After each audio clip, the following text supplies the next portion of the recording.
Phone అక్రమ tapping కేసులో మాజీ మంత్రి హరీష్ రావు సిట్టు విచారణ కొనసాగుతోంది. ఇందుకు సంబంధించిన మరింత సమాచారాన్ని మా ప్రతినిధి నాగార్జున ప్రత్యక్ష ప్రసారం ద్వారా అందిస్తారు. ఫోన్ అక్రమ ట్యాపింగ్ వ్యవహారంలో మాజీ మంత్రి హరీష్ రావు విచారణ ఇంకా కొనసాగుతూనే ఉంది. సుమారు 6 గంటల నుంచి అంటే ఆయన 11 గంటలకి విచారణకి హాజరయ్యారు. ఇప్పటికి 6 గంటలుగా ఆయన విచారణ కొనసాగుతూనే ఉంది.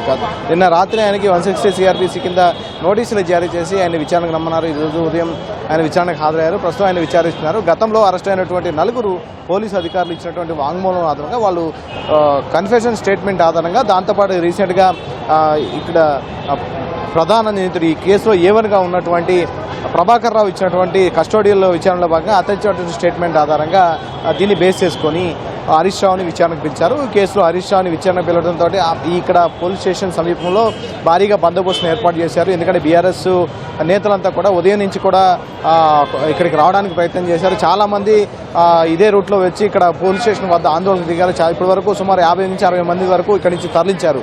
కొంతమంది పోలీస్ స్టేషన్ ముందు బైఠాయించడానికి ప్రయత్నం చేశారు. మరొక వైపు కొంత లీగల్ సెల్ వాళ్ళు కూడా తమను లోపలికి పంపాలని చెప్పేసి వాళ్ళు ఆందోళన చేశారు. వాళ్ళందరూ కూడా ఇక్కడ నుంచి తరలించడం జరిగింది. ప్రస్తుతం అయితే ఈ విచారణ ఇంకా కొనసాగుతుంది.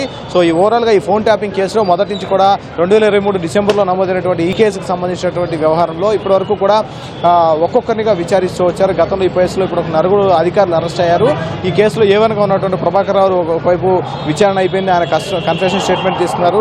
సో రీసెంట్గా రాజకీయ నేతల వైపు కూడా పోలీసులు చూస్తున్నారు. వాళ్ళు ఇచ్చినటువంటి స్టేట్మెంట్ ఆధారంగా రాజకీయ నేతల స్టేట్మెంట్లు తీసుకున్నారు.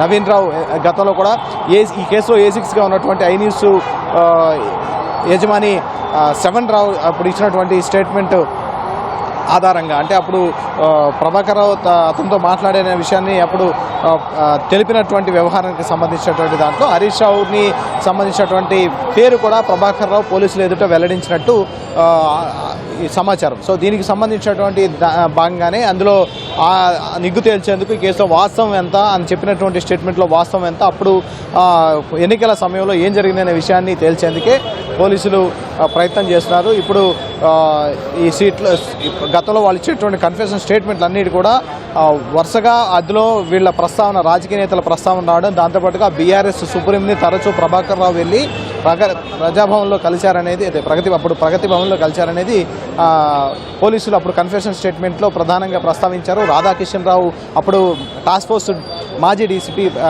ప్రభాకర్ రావు ఇచ్చినటువంటి రాధాకిషన్ రావు ఇప్పుడు కన్ఫెషన్ స్టేట్మెంట్లో తరచూ ప్రభాకర్ రావు ప్రగతి భవన్కి వెళ్ళి వచ్చేవారనేది ఆయన కన్ఫెషన్ స్టేట్మెంట్లో నమోదు చేశారు. సో ఆ స్టేట్మెంట్ ఆధారంగానే అప్పుడు అక్కడ ఎవరెవరిని కలిశారు అనేదాన్ని ప్రభాకర్ రావుని రీసెంట్గా విచారించారు. ఆ విచారించిన టైంలోనే అప్పుడు ఒకవైపు 7 రావు ఐన్యూస్కు సంబంధించినటువంటి యజమాని, దాంతోపాటుగా హరీష్ రావు పేరును కూడా ఆయన ప్రస్తావించినట్టుగా తెలుస్తుంది. సో ఇందులో భాగంగానే ఈ కేసుకు సంబంధించినటువంటి దాంట్లో అప్పుడు ఫోన్ ట్యాపింగ్ కేసుకు సంబంధించి అప్పుడు ప్రణీత్ రావు ఆధ్వర్యంలో జరిగినటువంటి SIB ఆఫీస్లో ప్రధానంగా ఒక రూమ్ని ఏర్పాటు చేసుకుని అప్పుడు జరిగినటువంటి ప్రస్తావన, అప్పుడు ప్రత్యేకంగా రూమ్ ఏర్పాటు చేసుకోవడం, ప్రైవేటు వైఫై నెట్వర్క్ ఏర్పాటు చేసుకోవడం, ఇతర అధికారులకు తెలియకుండా రివ్యూ కమిటీకి ఉన్నటువంటి కొంతమంది సభ్యులు తెలియకుండా వీళ్ళు చేసినటువంటి ట్యాపింగ్ వ్యవహారం మీద సిట్ దర్యాప్తు చేస్తుంది. ఆధారాలన్నింటినీ కూడా వాళ్ళు ధ్వంసం చేసిన విషయాన్ని కూడా రాబట్టింది. సో ఇందులో రాజకీయ నేతల పాత్ర ఏంటంటే నేరుగా పోలీసులు రెగ్యులర్గా మావోయిస్టుల మీద వాళ్ళపై నిఘా పెట్టేందుకు ట్యాపింగ్ అనేది రెగ్యులర్గా చేస్తారు. వాటిని కూడా రెగ్యులర్గా ధ్వంసం చేస్తూ ఉంటారు, కొంత డేటాను దాచిపెడుతూ ఉంటారు. సో ఆ డేటాని ధ్వంసం చేయడం, ఎవరు ఒత్తిళ్ల మీద ఈ ట్యాపింగ్ పాల్పడ్డారనేది పోలీసులు పూర్తి స్థాయిలో ఫైనల్గా అంతిమంగా ఎవరు దీనివల్ల లబ్ధి పొందారనేది ప్రయత్నించాల్సి ఉంది. అప్పుడు 2023 ఎన్నికల సమయంలో చాలామంది కీలక బీజేపీ నేతలు, ఇతర అప్పుడు కాంగ్రెస్ నేతలు, ఇంక్లూడింగ్ అప్పటి ప్రతిపక్ష నేత రేవంత్ రెడ్డికి సంబంధించిన ఫోన్లు కూడా ట్యాప్ అయ్యాయని గుర్తించారు. మొత్తం 618 మంది ఫోన్లను ట్యాప్ చేశారు.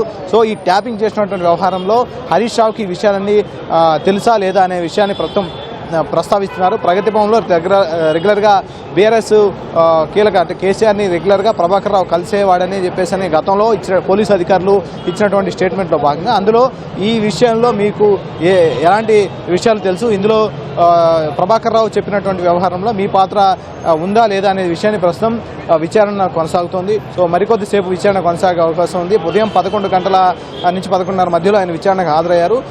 6 నుంచి 7 గంటల మధ్యలో విచారణ ముగిసే అవకాశం మనకు కనిపిస్తోంది. సో ప్రస్తుతానికైతే ఈ విషయాల మీద విచారిస్తున్నారు. ప్రస్తుతం అక్కడ ఈ కేసులో ఐఓగా ఉన్నటువంటి వెంకటగిరి ఇతర సిట్లో ఉన్నటువంటి అధికారులు ప్రశ్నిస్తున్నారు. అతని స్టేట్మెంట్ని కూడా రికార్డ్ చేస్తున్నారు. సో ఒకవేళ అవసరమైతే మరోసారి హరీష్ రావుని విచారణకు పిలవాలని పోలీసులు భావిస్తున్నట్టుగా తెలుస్తుంది. మరికొద్దిసేపు మరొక గంటన్నర పాటు ఈ విచారణ కొనసాగే అవకాశం ఉంది. సో ఒకవైపు ఈ విచారణ కొనసాగుతుంది, మరోవైపు రోడ్డు పైన ఈ బీఆర్ఎస్ నేతలంతా కూడా లోపలికి వెళ్లకుండా లోపలికి వెళ్లేందుకు ప్రయత్నం చేయడం, నివాదాలు చేయడం, విచారణకి సంబంధించినటువంటి దాంట్లో హరీష్ రావుని ఇంతసేపు విచారిస్తున్నారని మరోవైపు లీగల్ సెల్ వాళ్ళు అంతా కూడా ఆందోళన నడుమ పోలీసులు బయట అడ్డుకుంటున్నారు. కొంతమంది బయట రోడ్డుగా బైఠాయించారు, ఆందోళనకు దిగారు, తమ లోపలికి పంపాలని. హరీష్ రావు విచారణ ఇంతసేపు ఎందుకు చేస్తున్నారు, సాక్షిగా పిలిచారని మరికొంతమంది ఆరోపిస్తున్నారు. వీటన్నిటి నడుమ హరీష్ రావు విచారణ సుమారు 5 గంటల నుంచి కొనసాగుతుంది. ఇది జూబ్లీ హిల్స్ పోలీస్ స్టేషన్ వద్ద సిట్టు కార్యాలయం అవుతున్నటువంటి తాజా పరిస్థితి. ఓటు